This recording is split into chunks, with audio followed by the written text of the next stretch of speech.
صدق من قال ان في ليالي الابطال لمسين للريال. رغم كل حاجه حصلت في الموسم وكل مجريات الموسم ان انت ماشي في دوري الابطال بشكل كويس جدا ومتصدر مجموعتك بالعلامه الكامله.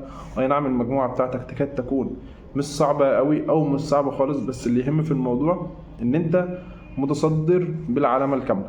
ده بيدي ثقه للعيبه وبيعمل حساب ليك عند الفرق التانية اللي انت ممكن القرعه توقعك مع حد فيهم.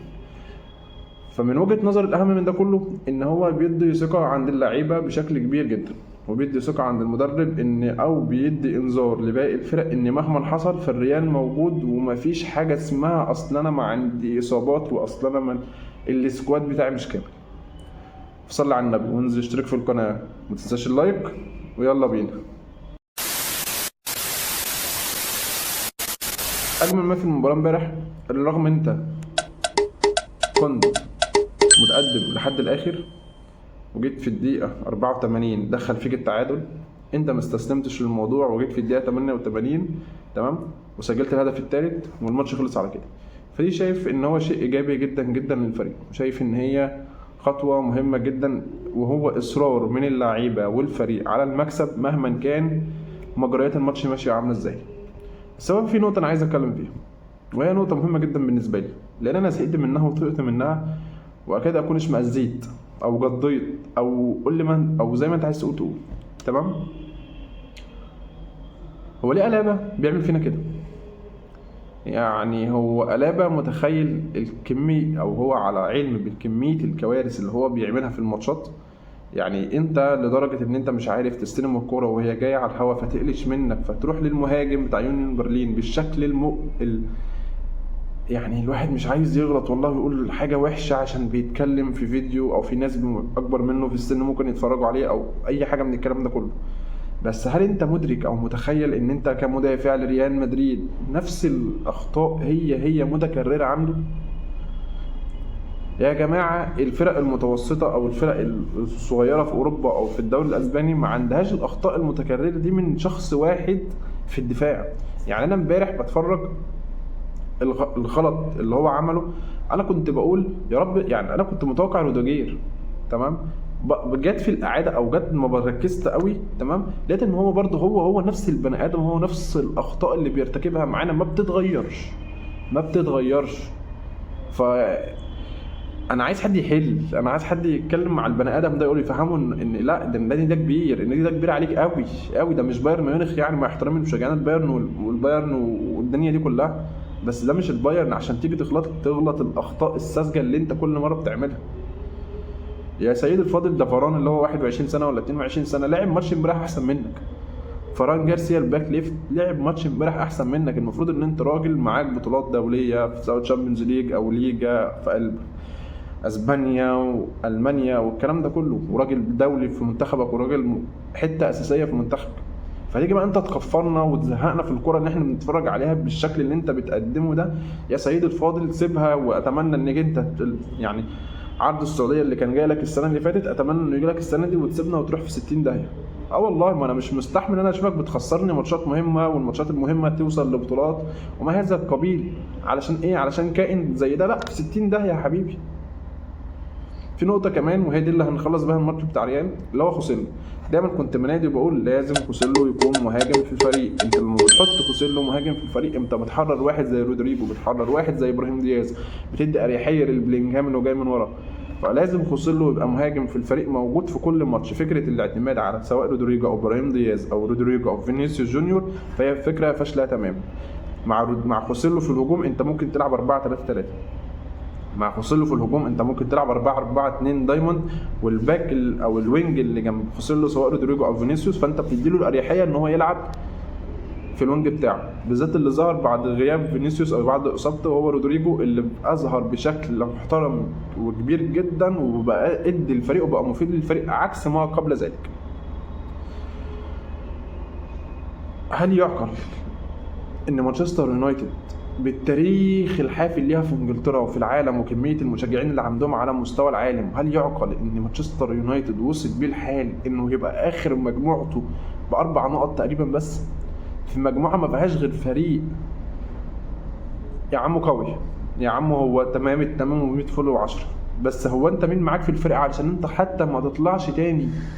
يا عم انت ما وصلتش بيك ان انت تطلع تاني، انت وصلت بيك ان انت يا عم طب الدوري الاوروبي زي الموسم اللي فات، يا عم طب اي حاجه، يا عم طب اتشعبط في الحبل، اعمل لي اي حاجه، بس الشكل ده ما ينفعش.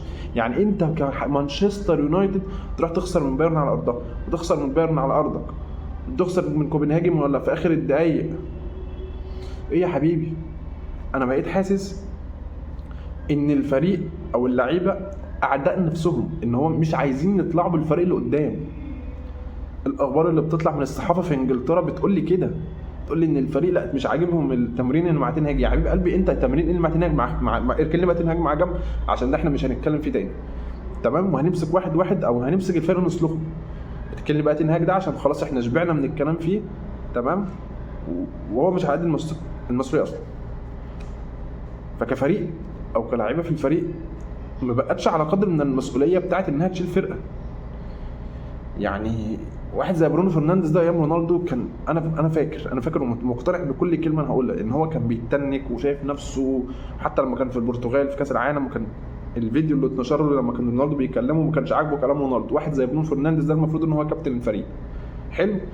انت مستني من واحد زي كابتن الفريق بحجم مانشستر ان هو يجي يشيل لك الفريق، او ان هو يلم الفريق حوالين ويتكلم معاهم، او المهم ان هم يفوقوا من الكبوه اللي هم فيه، تمام؟ لان زي ما قلت ان مانشستر ما يستحقش كده تماما.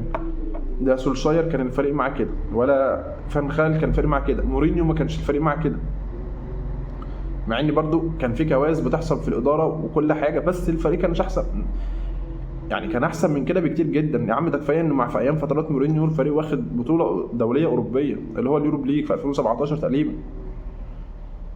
فالفكره لا مش كده تماما.